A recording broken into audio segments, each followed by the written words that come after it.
Hey YouTube, it's Thomas here. So I'm filming in the car today. I just want to set up the video before I actually show you the actual unit, which is a $300,000 system today that I'm going to talk about. So I just want to take a moment to say, you know, if you're allergic to expensive cables, expensive power cables, $10,000 power cables, $60,000 power amps and so forth, this is not a video for you. Instead of watching it all the way to the end and get angry about it and then making comments attacking my friend, I just want to take a moment to politely ask you, maybe you should just check out my other videos instead, because, you know, I really don't like deleting comments, but sometimes I have to do it out of respect for my friend who actually allowed me the opportunity to record his system. So now that I've had that out of the way, for those of you who are interested in just looking at the system, I'm going to link the time to it so you can just jump straight to it. I want to take a bit of time to set up this video because if you want to watch $300,000 million system, you can just look at any YouTube video at a trade show, at an audio show, right? There's nothing special about it. Somebody goes in with a camera and record it. So the special part about this video is the fact that I am making it. Now, I represent most of the people out there, people that don't make millions of dollars a year, just people here driving a Corolla. The difference is that I have a friend who actually has access to this kind of equipment, and because of him, that's why I get to hear a lot of high-end systems over the years. So I know this system, the one we're going to talk about today, is not something that I just listen for 5 minutes and start making a video on it. It's a system that I have about 8 to 10 years listening to it. I heard its evolution, its progress, and in fact, that was the system that got me into audio. So recently, a friend asked me this question: How can your friend's system be $300,000? That friend, he's a musician, but he doesn't own any high-end gear. What shocked me there was the sincerity when he asked me that question. He was not trying to make fun of it. He was really curious. How can a system be $300,000? I mean, a lot of people feel like, you know, a speaker that's $1,000 is more than an entry-level system with a nice sub Bose system is good enough. How do you justify a $300,000 system? So I thought about it, and the answer is I cannot. Nothing I say to you would justify a $300,000 system. This system is for that 1%, sorry, 0.1% of the world. There's only a handful of people who can, first of all, afford a system like this and who has an interest to afford it, to buy a system like this. So short of me saying that this system will transform into a beautiful lady or beautiful, handsome guy every morning and serve you breakfast in your bed, there's nothing I say will justify this $300,000 system. However, I'll try to make some sense of it. How does a $300,000 system sound like, number one? And number two, the fact that I have a bit of experience listening to it, and thanks to my friend, you know, over the years I get to hear a lot of high-end system. And if you look at my videos, I listen to system from very high-end and very entry-level, and I have an appreciation for it. I do not have to go in here, but what I have is just raw and honest opinion, and I'll try to convey to you my actual experience. All right, so let's get to it. It's going to be a 6-hour drive. All right, guys, so here we are, today's system that I'm going to talk about. So let's get to it. Now, I'm going to first start by listing all the price of everything in this system. Now, the reason I'm doing this is to show you the scale that what we're looking at, right? If I come in with this system costs $5,000 as opposed to this system costing $300,000, the impact is very different. The video will be very different. Now, at the same time, I don't want to keep bringing up price over and over again in the video because it is a bit over the top, right? And after a point, it does get tired. So that's why I'm just going to do it once here right now. So the preamp is the reference 40 is about 25 to 30,000. I'm kind of probably adding taxes into it. So just, you know, it's around that kind of price, Canadian. Next, you have the power conditioner, which is another 10,000.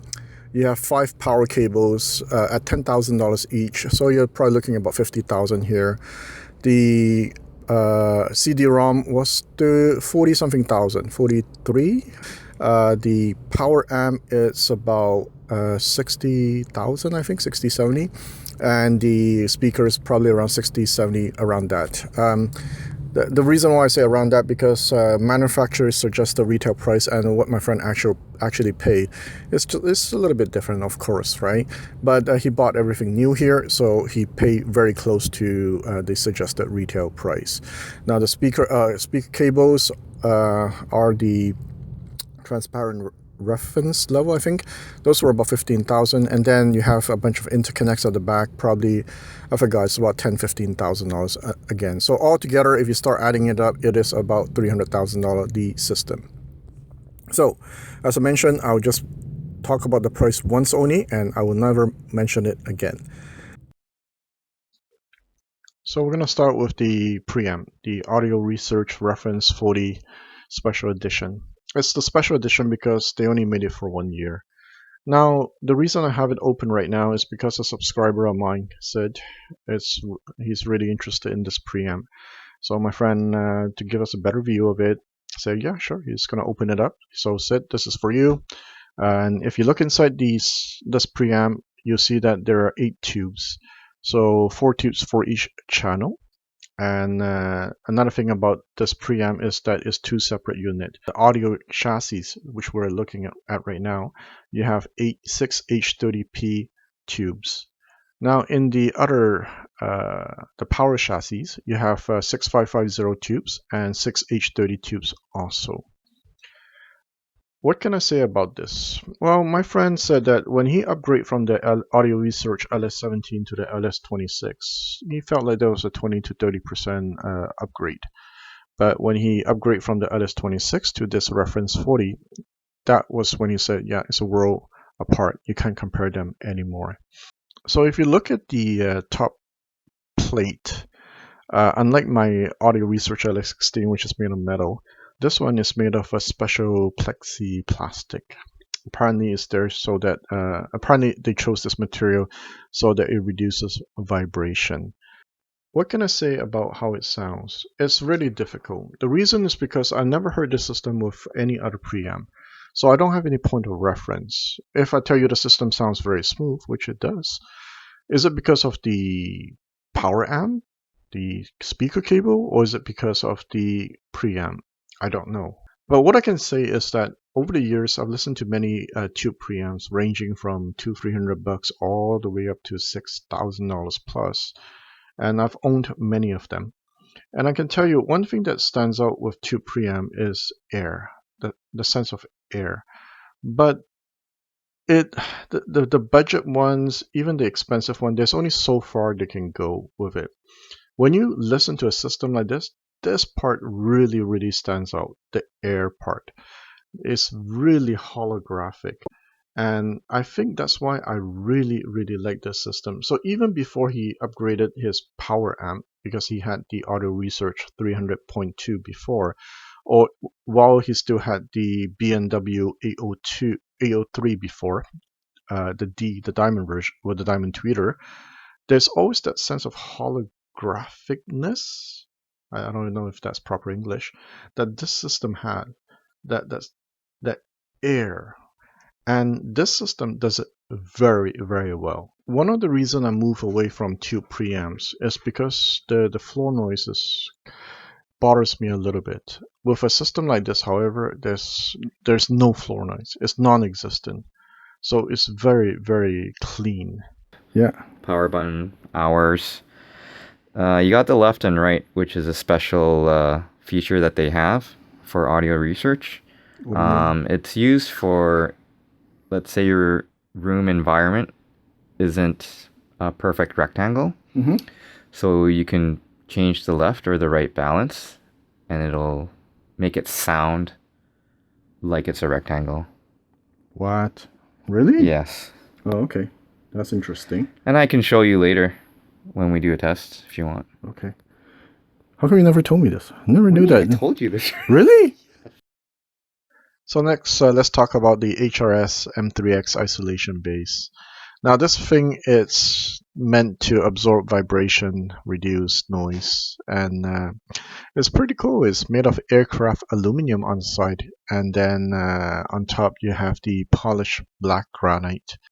He bought 5 of them because he heard it in an A/B test, and it did make a big difference. His end goal is also to buy the HRS rack, the VXR. So all these plates that you see here, the base that you see here, they all snap onto some kind of rack, and with that he can eliminate this DIY, a granite rack that he built. Now that he has his amp on it, as you can see, you can actually shake the amp now. Well, it's meant to move because it's absorbing vibration. Now, sadly, I can't ask him to do an A/B test. Let's take out the rack and let me listen, and put it back and let me listen, because we did it once with something else, and it was scary. You know, the CD-ROM was so heavy, and every time when I lift it, and it's not. Let's just put it this way: I never want to do that again. So yeah, this is his latest upgrade. So for a system like this, people would say you need a good power cable. Other people say, well, you need a nice power isolator to reduce noise. And then there are other people who say there's no point because the cables behind the walls are all crap anyway, so getting a nice power cable makes no difference. In this case, it's a little bit different. My friend built this room, and when he was building it, he made sure that there's dedicated power cable line, dedicated high quality power cables behind the walls coming directly from the electric box. So every jack in this room has a dedicated line going to the electric box. So also the outlet on the walls are not your regular $10 outlet. These are also very high quality, expensive outlet. And it makes sense, right? For if you're building a system of this caliber, you want to make sure you get the cleanest power possible to it. So this is his latest toy, the transparent opus power isolator. What I find really cool is on top you see that it's made of carbon fiber. I guess it's there to reduce vibration. And also the fact that another benefit is that it's a power surge protector. So one thing I noticed about when you add a power isolator to a system, the background sounds a bit more dark. But anyway, just the look itself is pretty cool. At this price, yeah, it should. Next, we have the Esoteric Grandioso K1 CD-ROM. He upgraded from a Sim Audio Moon Supernova to Esoteric K01, and now he upgraded to this CD-ROM. This is a 35-bit CD-ROM. Now everything that we see out there right now is either 24-bit or 32-bit. This one is 35-bit. I'm gonna make a separate video for it because I got a chance to hear this system with the CD-ROM before, the Esoteric K01, and this new upgrade. And there was a significant difference, enough for me to make a separate video for it. So for now, I'll just leave it at that. He uses it as both a CD-ROM player as well as a DAC.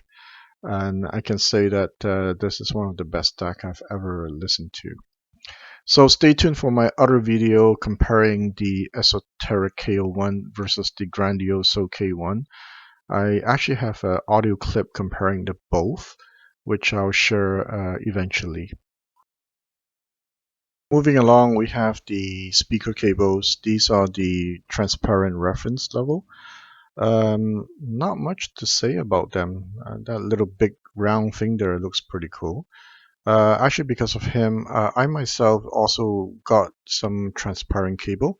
I find them the most balanced out of all the cables that I've owned, meaning that they're neither too bright, neither too bassy. They're what I call the more balanced, smooth type of cable. He uses only transparent interconnects are all transparent XLR. It's too bad the boxes that came with it, it's tucked away too deep. I wanted to show it to you because it looks really cool. But putting that aside, these speaker cables, I mean, there's not much I can talk about it because I don't know how they sound since we never tried a different speaker cable with this system. So I want to talk about the power amp a little bit here because I heard it before the upgrade. He used to have the Audio Research 300.2.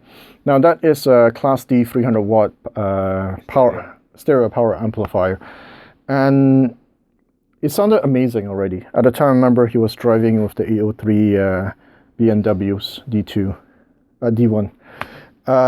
And when he upgraded it, here's the funny part. I could not tell a difference. Now, the reason why I want to bring this up is because when people say that they can't tell a difference between a $1,000 amp and a $200 amp, I don't laugh at them, because in the very beginning of my audio journey, I don't know what to listen for. I have no idea. It sounded great.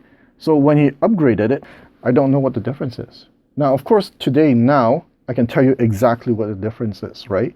So that's why when people say that, oh, you don't need an amp that's more than $1,000, or you don't need a speaker that's more than 1,000 because it doesn't make any difference, I don't laugh at those people, because at one point I was like that. I couldn't tell a difference between a $4,000 amp and a $60,000 amp. Of course, it's different now because of my experience, and I know what to listen for now and so forth. But I thought that was very interesting, and now that I think about it, that's why when people make comments like that to me, I don't get annoyed, because at one point I was there too. So for all of you who don't like Class D, well, this is Class D, and this is Jeff Rolland, top of the line. And as you know, Jeff Rolland is a big name in the audio world. And if you look at it, it's really beautiful. These amps, it's made of aircraft grade aluminum. It's like one piece behind. There's like this heat sink built into it in such a way that it's I think it's really sexy. If you look on the top, there's this plate, and he told me recently they opened it up, and when he put it back, he said that the thing was carved so precisely. The top plate, when you slide it back, it fits like a glove. So on the top you have the actual unit, and on the bottom you have the power supply unit. This thing generates about 450 watt in 8 ohms and about 800 something watt into 4 ohms. If you look at the front, it does have a unique design. Apparently it was carved by Diamond Bit, so it's hard to show you in the video, but if you pan left and right really fast, you see rainbow colors on it. And I can tell you, these amps sound very, very musical. Like they don't sound like the Class D amps that I've heard. You cannot tell it's a Class D amp. Sadly, as I said, I can't make a separate video on it just because I couldn't really tell the difference at the time of upgrade, which is really stupid if you think about it. Alright, so finally we're going to talk about the speakers. And I am not going to talk about the speakers because the speakers, he upgraded from the BMW 803D to this one, and I heard a big difference. Enough of a difference for me to make a separate video for it. So just wait for my video. Alright, so I'm going to wrap it up at this point. This has been one of my longest video. Apologize for that. So I'm not going to touch on how does the system sound. I'll talk about it when I make the speaker video, and as well as the audio clip. And I know many of you want to hear me playing an audio clip from these speakers. I will do it just after I finish making the video on the CD as well as the speaker. There is something I can touch on though. Instead of asking me how it sounds, the appropriate question probably would be ask me how the system makes me feel. So as you've seen in my previous video, I've owned systems from different price brackets, and none of them makes me feel like this. Just now I was recording some audio clips from this system, and even when I was just walking around filming, just by listening to the music in the background, I can feel my heart moving. And maybe it's from the appreciation of it, or just the fact that it sounds so majestic, or the fact that it sounds just so good. I can feel my heart moving. I know it sounds very exaggerated, a bit cliche, a bit cheesy, but I can tell you, I've gone through so many systems, but none of them makes me feel like this. In the very beginning, I remember there were times where I moved to the point of tears. Yeah, and I would tell myself, goodness, am I a wimp or what? Why is this happening to me? Now, these days I've developed a certain immunity to it, but having said that, I can still feel my heart moving. So here I am thinking that, I must be a wimp, moved to the point of tears. Okay, I know that if, let's say that you just broke up with your girlfriend, heck, your iPhone will move you to tears, right? It's not that. It's a different kind of feeling I'm talking about. Interestingly, during one time in a conversation with my friend here, he said that, people bring CDs to listen at the store where he bought this system. And the owner, who's a friend of his, tell him that, people bring CDs in, they listen to it, and they some of them end up crying. It's that kind of experience. It's not possible to convey it, they say, in an audio show. You really need to slow down and listen to a system like that. I like the video from Paul McGowan. He's the PS Audio CEO, where he talked about a story about a Fedex driver coming into his music room and listen to his high-end system. And I am going to link it in the description. Really take the time and go look at that video. It really resonates with me. It is exactly, I understand what he's talking about. It's really that kind of feeling. All right, so I'm just going to end it at this point. If you have any feedback, any comments, please leave it in the feedback section. If you have nothing good to say, please don't. I just don't want to waste my time deleting comments. And I will see you next time with the video following up on the CD, the speakers, as well as the audio clip. For today, we don't have an audio clip, so stay tuned. Thanks a lot, guys.